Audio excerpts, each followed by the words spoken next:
maybe it's just me, but it seems like, at least I'm noticing, almost this vilification of being self-employed. Like it's this death trap to avoid at all costs. Like it's hell if you find yourself in that situation of being self-employed. And I don't agree with it, but I don't really get it, like where that's coming from. Like there's absolutely nothing wrong with engineering a job for yourself. If you're self-employed, that's essentially what you've done. You are the business. And how is that not a great thing? And some of these entrepreneur bros, I don't know if that's the right term or not, seem to be talking down about that. Like it's a bad thing. It's something to avoid. And in fact, I think it's a great thing. I mean, the idea that having a job, in period, whether you work for someone else or you work for yourself, that's something to be proud of. That's to be respected. And so if you're self-employed and you have created a job that you have chosen to create for you, and you work hard and you get up every day and you go after it and you make money based on your direct involvement in the entity, I see nothing wrong with that. This idea that you have to be progressing or you have to be moving towards running a business versus being self-employed. You know, for some people, that's all they want to do. They want to be self-employed. I want to do this one thing, and I'm fortunate enough to be able to do it to enough of a degree with enough skill to make enough money to live off of. That's outstanding, in my opinion. I think it's a beautiful thing. There is, of course, definitely a difference between being self-employed and running a business. And I remember one of my mentors years ago asked me that question. He goes, I see what you're doing. And this was like early. Like I had no idea what I was doing. I was just like doing things. And he asked me, he goes, are you self-employed or are you running a business? And I was like, well, like I have an LLC. So I guess technically I have a business, but I don't really understand the difference. And he's like, okay, well, you know, self-employed, essentially, you are the business. And then so I said, well, then in that case, I'm that. He's like, yeah, that's definitely what you are, because I was a one-man task force, which is how 99.9% of businesses begin, with one person wearing all the hats, doing all the things. So I was like, okay, well then I guess I'm that. He's like, right, yeah, you are. And I'm like, okay, I feel like you're asking me like rhetorical questions here. And he said, well, is that what you want to continue to do in the future? And here's where the importance of having a vision in business is a valuable tool. He's like, is that what you want to be doing, or do you want to be running a business? And I said, well, I don't know if I totally understand the difference. And he's like, yeah, you probably don't. And I'm like, dude, I feel like you're really talking some shit right now. And he's like, well, self-employed, you are the business. The income that you can generate will stop once you stop working. He's like, with a business, you're talking about building a team or teams. It's based on systems. It's based on processes. It is able to continue to earn income even if and when you step away from the entity. And so he's explaining this to me. This is years ago. And I was like, okay, well, I think I want that at some point. As much as I love existing in the tactical realm of being a service provider, I think I want the second option. And he's like, okay, cool. Well, it's an important thing to be aware of. And you are, slowly and iteratively, but deliberately taking action towards creating that. And so, so I did that. And this is like 4-ish or so years ago. And it's wild to see that that's actually come to fruition. But like, that's not what everybody wants, man. some people want to do a thing, whether that's selling t-shirts out of their garage or mowing lawns or anything else.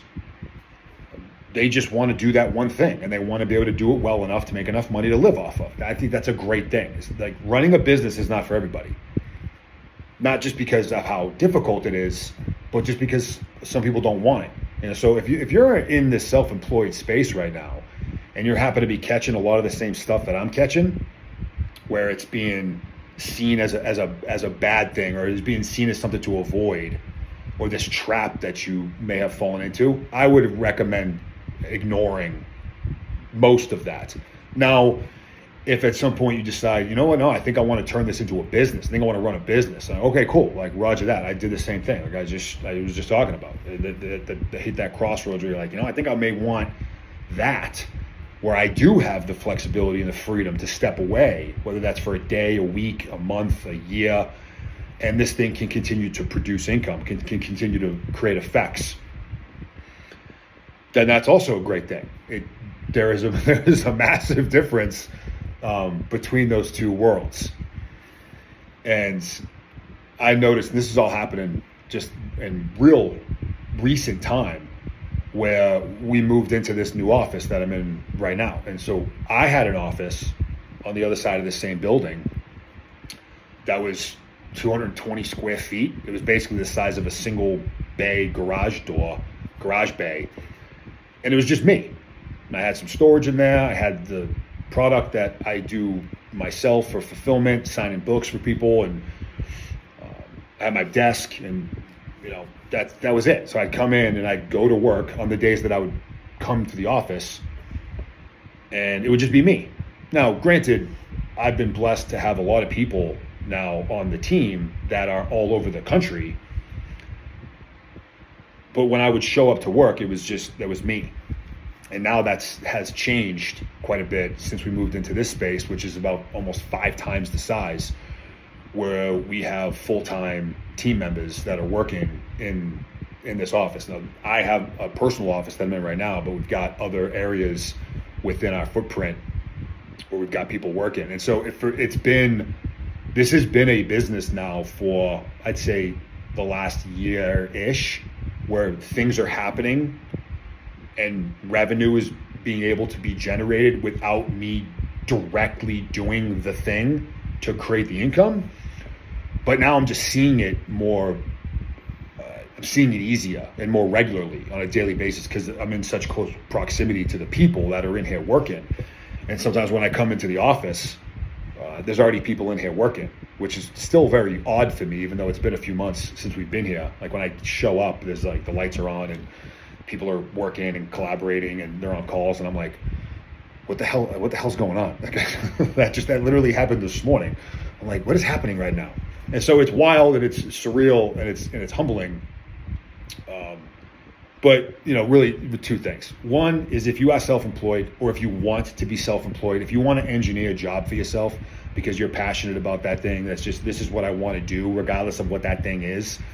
I think that's a beautiful thing. I think that's something worth pursuing and something to maintain indefinitely. People work jobs. Most people work a job for the duration of their professional life, to get to a point of retirement, whatever that looks like for you. And when you're done working, you're done working. There's nothing wrong with that, whether you're working for somebody else or whether you're working for yourself. It's a great thing.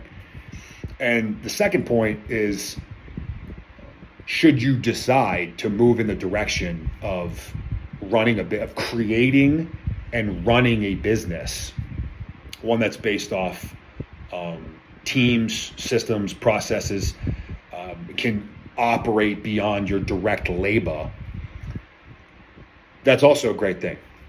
It's an entire different ball game at that point. It is a whole different world.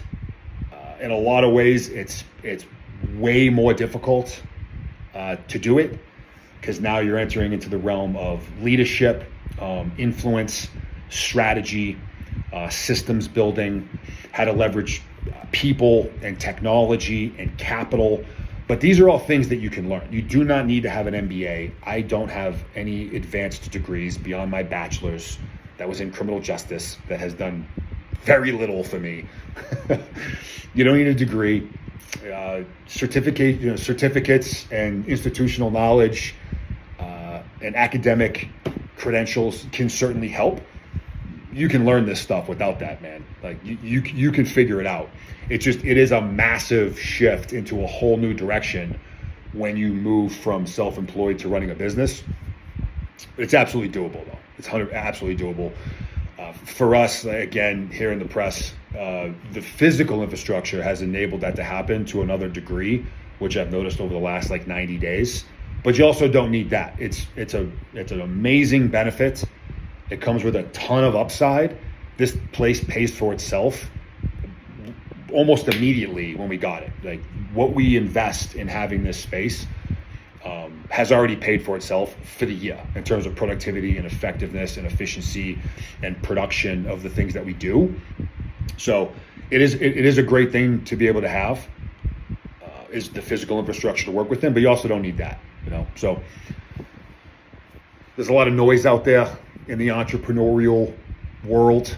The internet and social media can be a weird place oftentimes, and there's just a lot of nonsense. This is just my opinion. Take it with a grain of salt.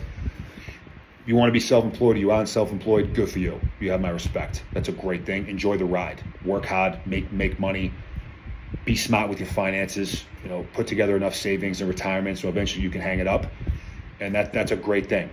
You want to go into the realm of running a business, also a great thing, totally different game that you would be playing, but there's absolutely a way to do it. So take all that with a grain of salt from what you hear elsewhere, and also from what you hear from me right now. It's a beautiful thing regardless. How blessed are we to be doing what we're doing? I'm grateful. Talk to you guys later.